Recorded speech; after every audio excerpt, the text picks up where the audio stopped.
Well, I just moved my family to California and to be a junior high pastor, and I had only been there a few months when it was time to head out on our summer camp.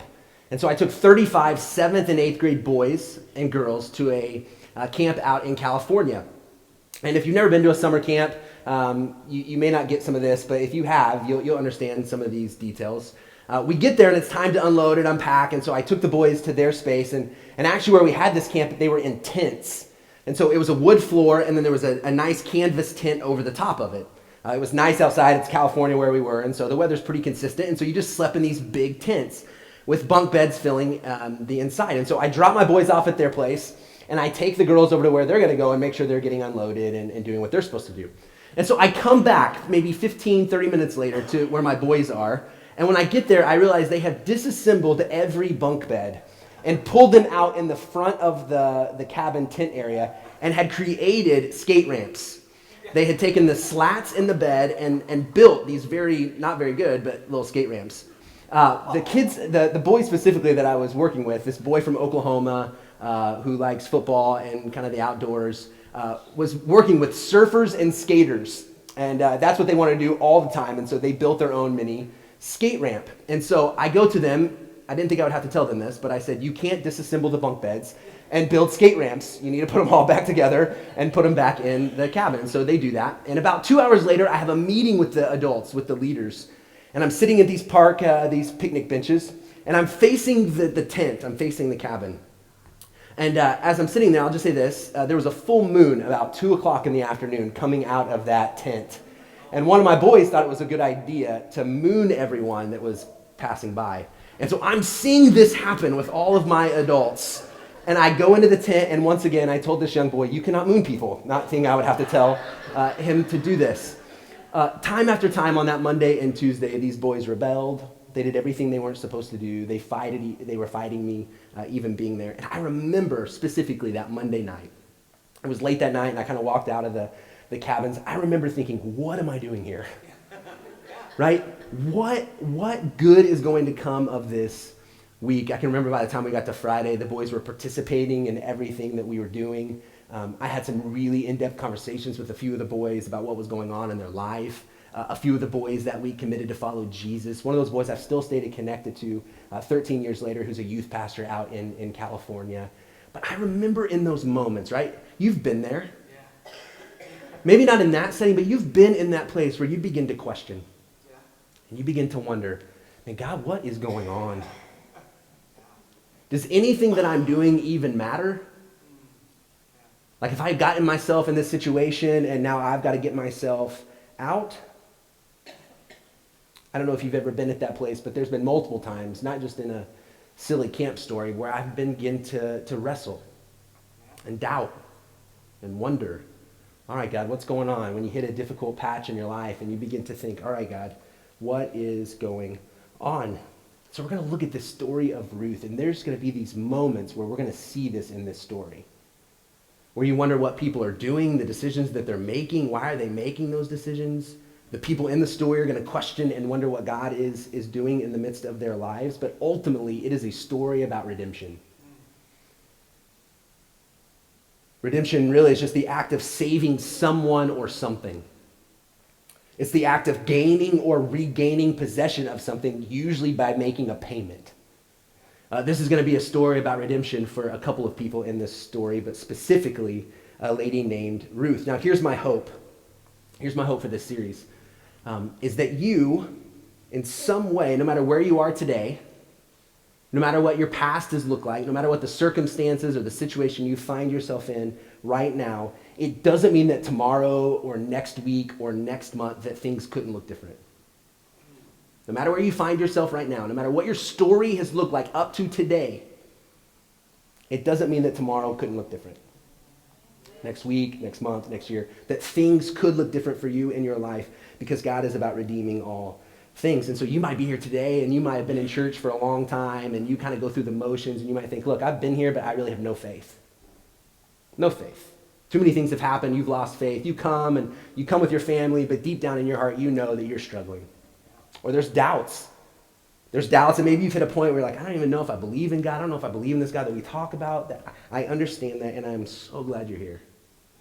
I really believe this series is meant for you. And ultimately, this is what gets me so excited. Ultimately, this is a story about how kind God is, about how merciful God is. And every time we talk, I hope you sense that and feel that as we go through this book. It's about how God sees people and loves them, all people, even you. Now, as I say that, you might think, you don't know me, you don't know my circumstances, you don't know what I've gone through. Just let me encourage you and say, God loves you. No matter what that looks like, I know that for a fact, even if you don't feel it.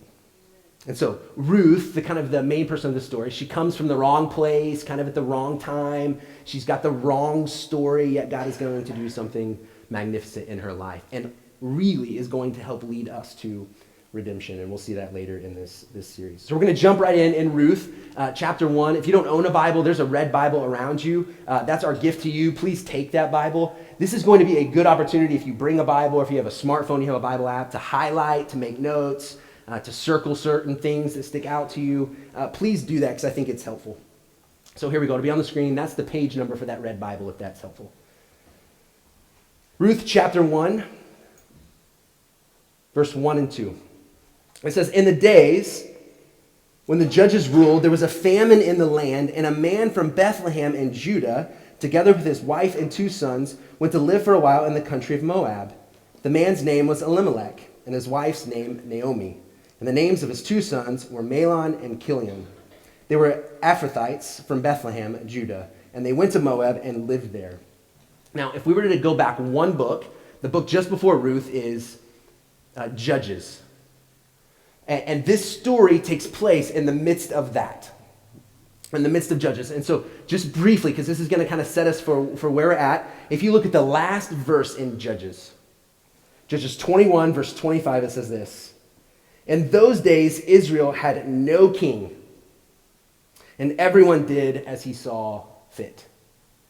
So in the land of these days, there was no one who was giving authority or rule over their people. I mean, there were some leaders, there were people giving some direction, but ultimately there was no king. And scholars say there was much more to this than just the idea that there was no earthly king, but people had forgot God as king. That they had forgotten that God was the king of their heart and of their lives. And so when you don't have that, well, then everyone just does what they want. When there's no earthly rule, there's no kingdom on land, and you don't have a king in your heart or in your mind, well, then you just do what you want to do. And so that's how people are living lives. And so we believe that God is supposed to be the Israelites of ourselves. And so during that time, he was the king of the Israelites. And so not only is there this earthly king, but they have forgotten about the one who had been there for them over the years. And so it wasn't just the people who were far from God who were doing what they wanted to do, but it was everyone. Those who confess to follow this king. And so there's this famine in Bethlehem. There's a lot of kind of things that take place in this story I want to draw out. Bethlehem is actually called the house of bread. So in the house of bread, there is nothing. There is this famine. And so you have this father who wants to leave there. And he leaves and he takes his wife and 2 boys into a new land. And this new land is Moab. Now, what's interesting, 1 Samuel, they believe that Samuel is the one who wrote this. And Samuel calls this out twice. Right? In just 2 verses, we see that there's a man from Bethlehem who goes to Moab. And it's almost as if we missed it. He says it again. And when you read this, you could miss it. But Moab had been oppressing the people of Judah and Bethlehem for about 18 to 20 years. That the people of Moab had not been good to the Israelites. So you have this man who has been abused by the Moabites, and he decides to go there. And so he leaves and he takes his boys. Now, let me say this. If you have children, you probably spent some time trying to come up with your kids' names. And so I don't know if you know this, but most names mean something. And so my son, who is 6, his name is Cademan. And we've realized when you name your kids kind of an unusual name, you have to always help people say it and spell it. And so my boy's name is Cademan, and his name means this. It means wise warrior. And he loves to tell people that it means wise warrior, right? And then for my daughter, her name is Kennedy, all right? Kennedy, and we spelled it a little differently. And I knew a little girl when I was working in an after-school care whose name was Kennedy, and I loved the name. And so Heather and I, if we have a girl, we're going to name our daughter Kennedy. Didn't look into it much. And then we did. It was Helmeted Chief, all right?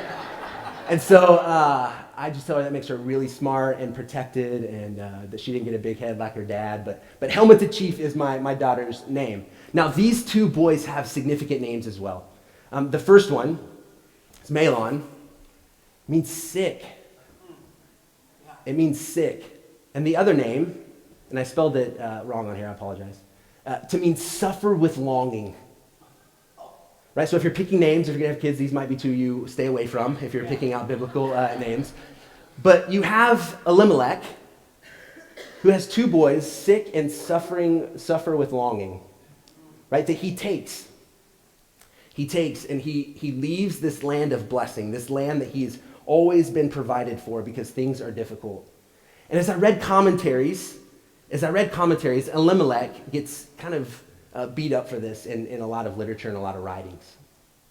They talk about his lack of faith. He talks about why would he leave where God had always provided. But I just have to be honest, as I read this, I connect to Elimelech. I connect to him. I understand he had a wife and two boys that he had to take care of. And he began to be worried. He was afraid. He began to ask questions. I don't know if you do this, but I do this. He began to ask questions. All right, God, are you going to come through this time? I mean, I know what you've done in the past, but are you this time? God, I've got a wife and two boys. Are you going to provide? And I don't know how long it takes. I don't know how long the famine's been going on, but he gets to the point where he says, I'm better off walking away. I'm better off doing this on my own than I am trusting in God once again, because I'm not sure he's going to come through for me. And so this is what I know and I see in this, is sometimes the right decision is often the hard decision. The right decision is often the hard decision. And so for him in this moment, the right decision is to stay. To stay with his people, to stay where he is with his God, where God will come through and provide again. But he makes the easy decision, which for us often is the wrong one. It's the wrong one. And so he leaves, and he takes his family with him. And so I don't know how long they've been gone. I don't know how long they're on the road. But we see that something else happens. Let's go to the next one. Verse 3, it says, Now Elimelech, Naomi's husband, died, and she was left with her two sons. They married Moabite women, one called Orpah and the other Ruth.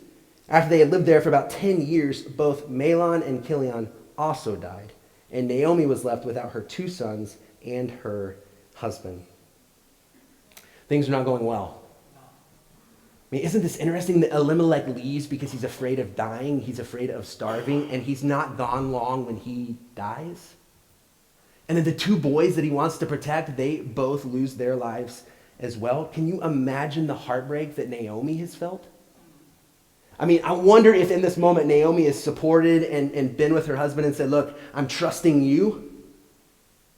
You take us where we should go. Should we stay here, Elimelech? Should we stay here and trust God? If you want to go, I'll go with you. And so Naomi goes with Elimelech, and now she has become a widow. And not only do we have one widow, but we have three. And if you were here last week, we talked about what kind of religion does God the Father see as pure and faultless. It's to take care of the widow and the orphans. And so now we have three widows. And the reason that that's the religion that's seen as pure and faultless is because those people had nothing. They had no voice, they had no power, they had no resources. There wasn't a safety net set up around them. There was no Social Security, there was no Medicare, Medicaid, there was no food. There was nothing, and people didn't have to take care of them. Right? We looked at it last week. You really only help those who would help you in return. And so Naomi's at a point where she can't help anyone, and no one is going to be able to help her. And so Naomi finds herself in the worst possible place. The worst possible place with no one and nothing. And now she's away from home. She's away from her people, and she's away from her God, or at least where people believe the presence of God was. Verse 6 and 7. It says, When she heard in Moab that the Lord had come to the aid of his people by providing food for them, Naomi and her daughters-in-law prepared to return home from there. With her two daughters-in-law, she left the place where she had been living and set out on the road that would take them back to the land of Judah. So somehow the word spreads. Moab's only about 40 miles. right? Moab's only about 40 miles from where she's experiencing this famine. So Elimelech didn't even have to go far to get away from God. Right? Just a side note, we don't either. We don't have to go far to get away from what God wants for us in our life. It really could just be a couple decisions. Like sometimes things happen in our lives that we can't explain. There's hurt and there's pain. We don't get it, we don't like it, and we question. So there are some circumstances, and I think the church sometimes, we give easy answers too much. Right? We give too many easy answers when someone loses someone or there's been something tragic that happens to someone's life. I think sometimes because we want to help, we sometimes say things that are more hurtful than helpful. And so there's a situation where Elimelech has died, the two boys have died, and now Naomi's on her own, and she's probably beginning to question things. And it was just a simple decision that Elimelech makes that's led them to this place. And so let me just say this as I talk about giving easy answers. Sometimes what we need to say is, I don't know. I don't know. So as the one who speaks and your pastor, there's some things I just don't know. I just don't get. I don't understand why certain things happen. And so I never want to belittle someone who's going through something difficult. I never want to tell people something they should do in the midst of some of the most difficult times.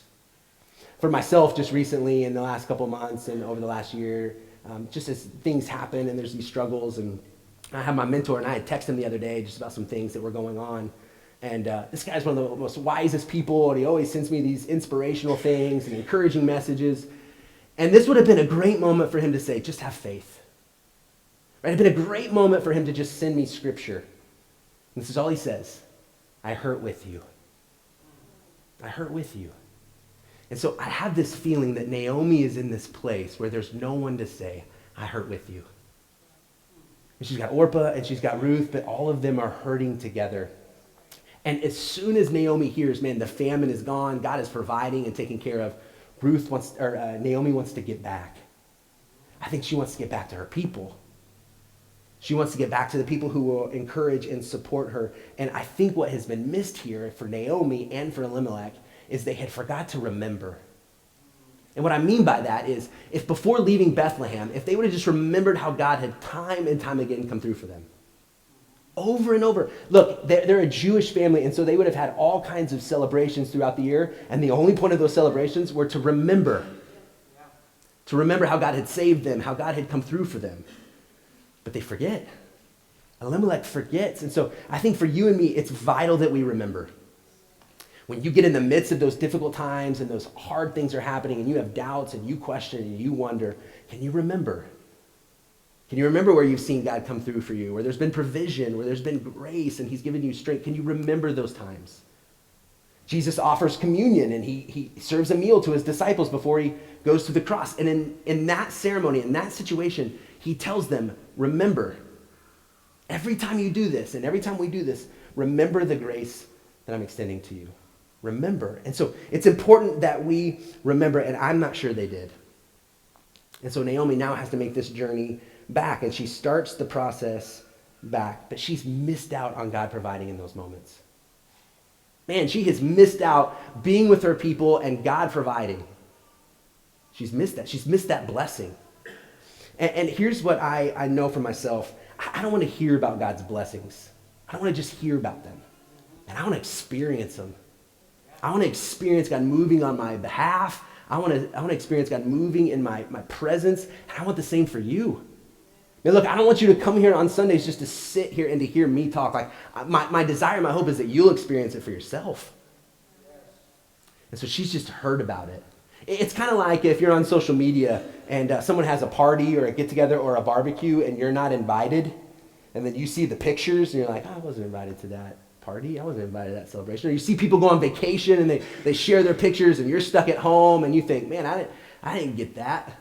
Right? This is what Naomi's experiencing. She's hearing, man, they've experienced the blessing and she's missed it. And so now she wants to go back to experience it. But then something happens. Verse 8.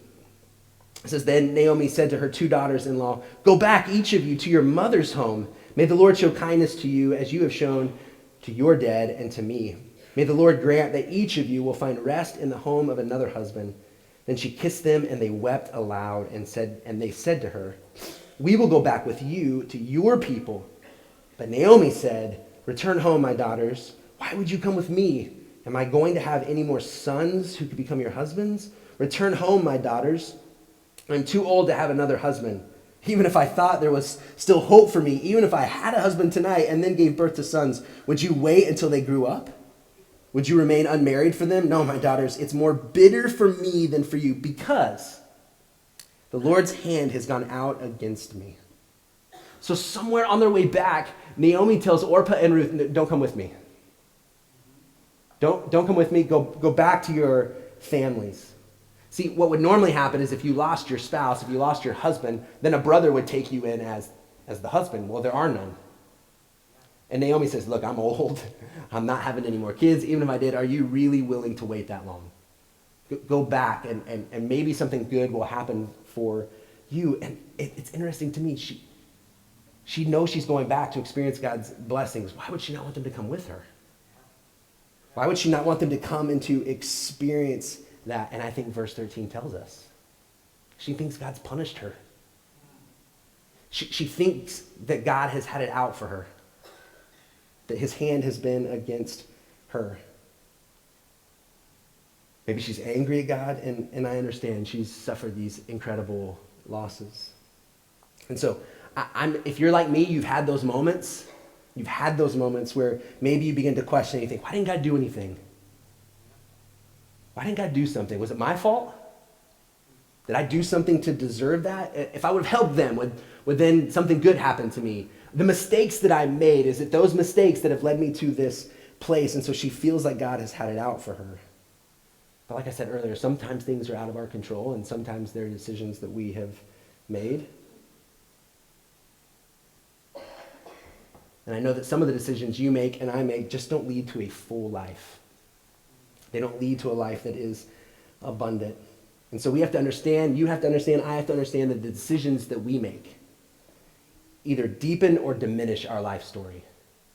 They either diminish your life story or they deepen it. And that's the decisions that you and I have to make. And so some things can't be explained, but we know that she's suffering great loss. Verse 14. At this, they wept again, and then Orpah kissed her mother-in-law goodbye. But Ruth clung to her. "Look," said Naomi, "your sister-in-law is going back to her people and her gods. Go back with her." Now, Naomi is reminding Ruth and Orpah of their past. Wait. Remember, you're a Moabite. You should probably just go back and be with your people. You have your gods that you worship. You have your family and your people. Go and be with them. But here's what's interesting, and they didn't get it, I don't think, in the Old Testament. It wasn't real clear in the days of there. God, yes, loves the world. We talked about this. God loves the whole world. He loves every nation, every tribe, every tongue. And when we think of it like that, we think of it being really big. But he also loves people. Like, he loves individuals. It's not just big picture that he loves the world, but he loves you. He loved Orpah. He loves Ruth. Verse 16, and this is where we're going to end this morning. It says, "But Ruth replied," and we heard in the video, "But Ruth replied, 'Don't urge me to leave you or to turn back from you. Where you go, I will go, and where you stay, I will stay. Your people will be my people, and your God, my God. Where you die, I will die, and there I will be buried. May the Lord deal with me, be it ever so severely, if anything but death separates you and me.'" Somewhere, something happens, and Ruth has put her faith in the God that Naomi knows. Somewhere, something happens where Ruth has walked away from the gods that she's known in her past.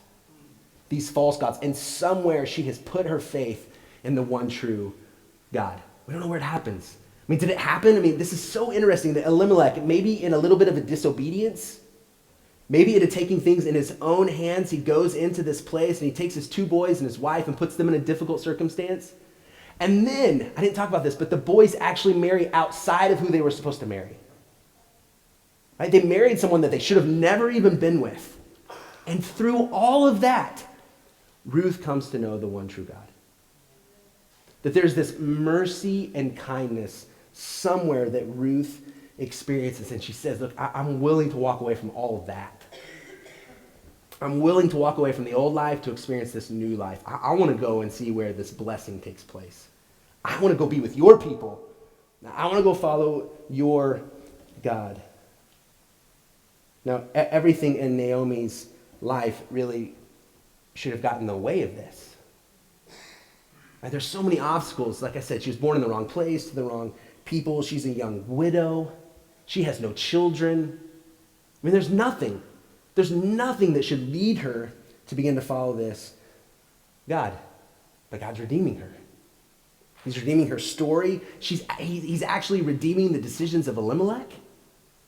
And he's still taking care of Ruth. Again, he's redeeming her story, and he's redeeming many of your stories, and he wants to redeem your story.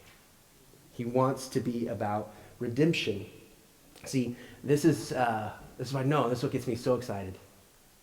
Is that God is about showing mercy to all people.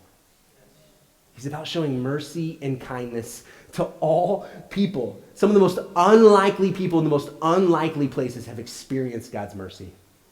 I mean, we talk about Paul in the Bible. I talk about this often because I think it's so important. Paul writes a lot of the Bible. He was a real person writing in a real time.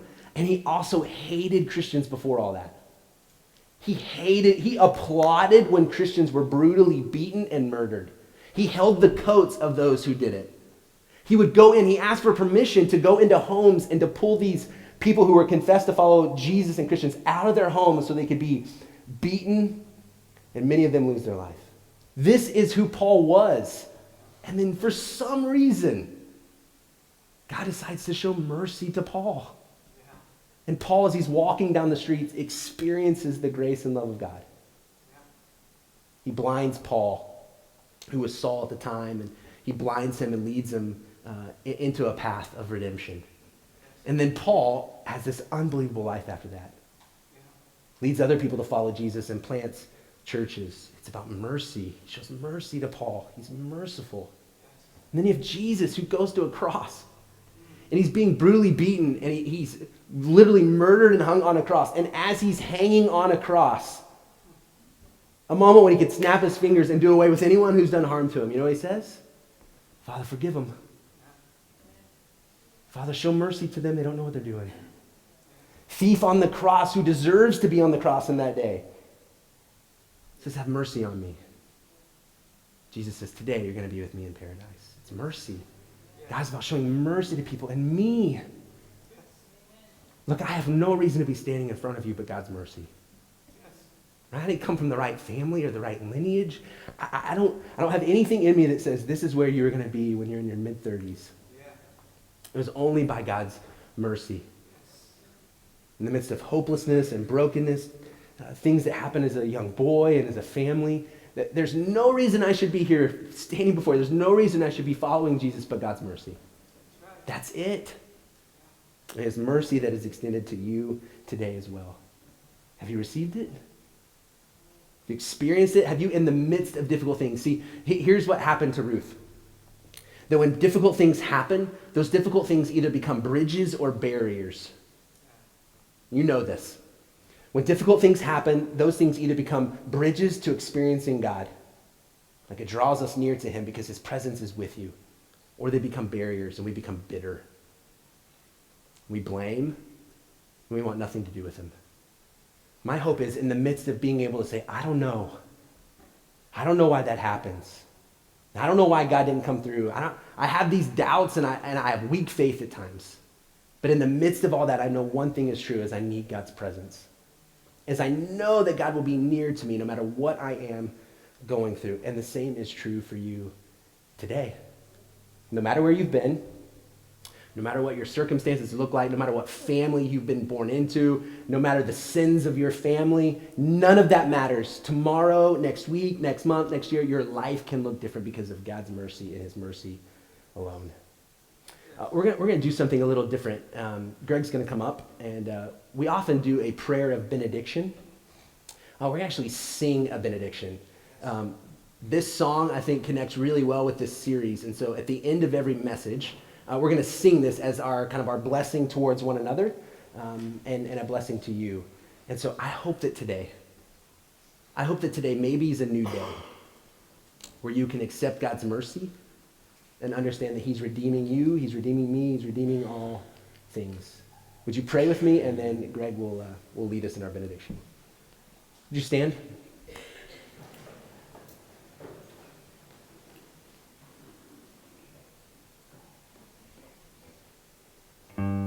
God, I'm so thankful for your mercy towards me. I don't want to forget that. I don't want to only think about what you've done in other people's lives, but in my life, Lord. You've been merciful to me, that you've redeemed me, and you're using me.